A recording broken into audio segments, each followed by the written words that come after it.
What's going on, everybody? So I got a question from a gentleman yesterday about pain he's having while he's performing his bench press.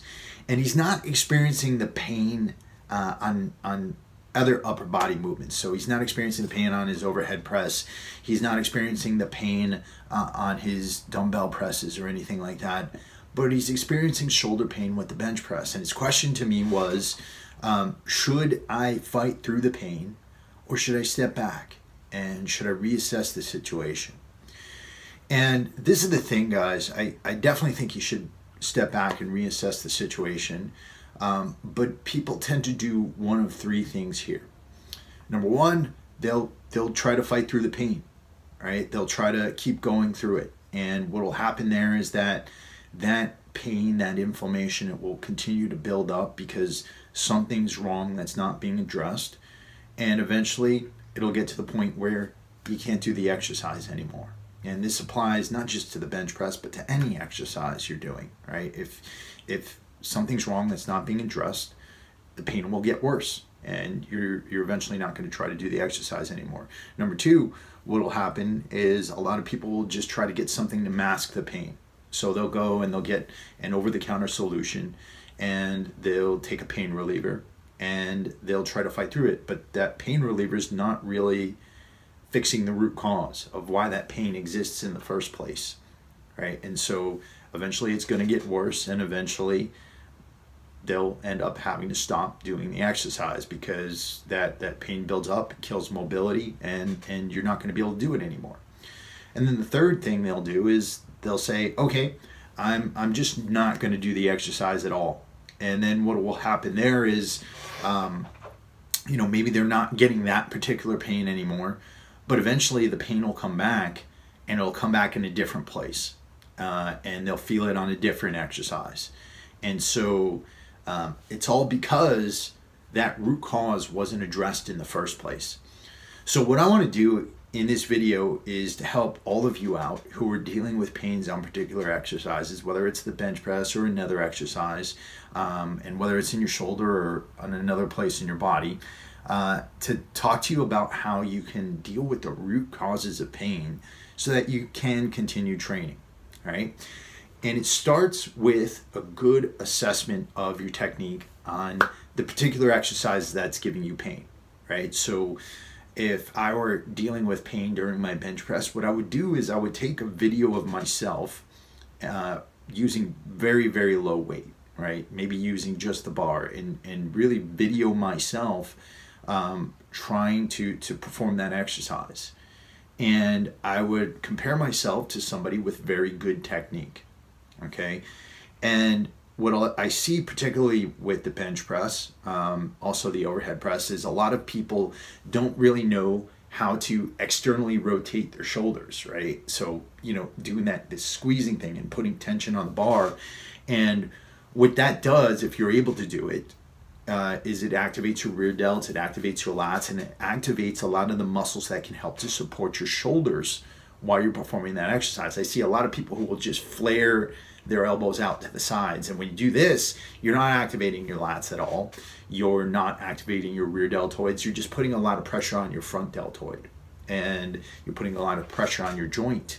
And unless you're wrapping that capsule up, unless you're winding that up, you're not creating the support you need for that particular joint. And so what I would do as a next step is I would start to try to incorporate a mobility practice. And this is extremely important. Mobility is different from flexibility. Flexibility is very passive, right? Your ability to get yourself into a stretch, it's a very passive thing. Mobility takes strength, right? It takes strength to be able to externally rotate your shoulders under stress. It takes strength to be able to externally rotate your hips during a squat. And so I would really go over to Kelly Starrett's channel because he's the master of this. And look at some of the techniques he puts up there on Mobility WOD. But I'd also try to invest in his book, Becoming the Supple Leopard, and really research the problem that you're dealing with and develop a mobility practice that you could do a couple of times a week while you're pulling back on that exercise, right? So put a few weeks, maybe a couple of months into really developing a mobility practice that's going to help you to address this and correct whatever pathology is existing in your movement, right? And so you really want to fix that situation first, okay? So technique, and then introducing mobility, all right? The next thing I would really do, because inflammation doesn't just build up from bad technique, it becomes chronic, right? So we have two types of inflammation. We have acute inflammation. Acute inflammation happens directly after an injury, or it could be, you know, soreness directly after a workout because you're creating trauma there. But we also have chronic inflammation. And chronic inflammation is inflammation that continues. It's not so painful that you can't keep going, but it's pain that builds up over a period of time. And that can come, you know, from an acute injury. And that acute inflammation can turn into chronic inflammation as it just continues and just turns into an ache or a pain. Or it could also come from poor nutrition practices and poor gut health. And the thing about chronic inflammation that's so bad is that it really can affect our mobility over time. It can really affect our ability to do things. You become stiff, your joints begin to hurt. And this begins to happen to people as they get older, right? Because as we get older, we become more and more insulin resistant, which can raise our levels of inflammation. Our gut health starts to get worse because of poor digestion. And so where I would start with this is by really trying to fix your digestion, right? Because digestion is really the source of chronic inflammation throughout the body. If your intestinal tract contains a good portion of your immune system, and if your intestinal tract is damaged and then you have food particles interacting with that immune system, that can send inflammatory cytokines throughout your body. And that could lead to achy joints and brain fog and a whole host of really bad issues and chronic disease, heart disease. And so I would really, during this time period, aim to fix your gut.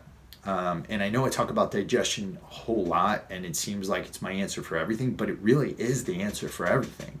If you're dealing with chronic joint pain, one of the first things I would do is really try to fix that digestive system. So make sure you're chewing your food, make sure you're seeding your gut with good healthy prebiotics, right? So, you know, maybe taking some resistant starch like potato starch, or maybe taking some white rice every day that's been heated and cooled. That can raise the retrograde level of resistant starch, and that'll give your probiotic bacteria in your gut, your friendly bacteria, something to feed on. And then populating your gut with good friendly probiotic bacteria by consuming fermented foods. And I have a whole protocol. I'll put that in the description box below through a T Nation article that I wrote about it. But also, you know, really including anti-inflammatory measures in your diet. So, you know, including a good amount of omega-3s, right, with high DHA and EPA in them. Particularly EPA is going to help with total body chronic inflammation. Making sure that you're supplementing with minerals. You know, magnesium is going to be very responsible for fighting inflammation in your body. You know, also potentially supplementing with curcumin with a good piperine extract in it, or taking some black pepper with it. That can help with the absorption, but curcumin's been shown to help with joint pain. There's this one supplement out there, it's called Phenocaine, that does really, really well with this, and it's a curcumin-based supplement, and it's highly anti-inflammatory. Also helps with headaches. What I would not do is opt for NSAIDs or any over-the-counter pain medication, because number one, that could keep the injury from ever actually healing.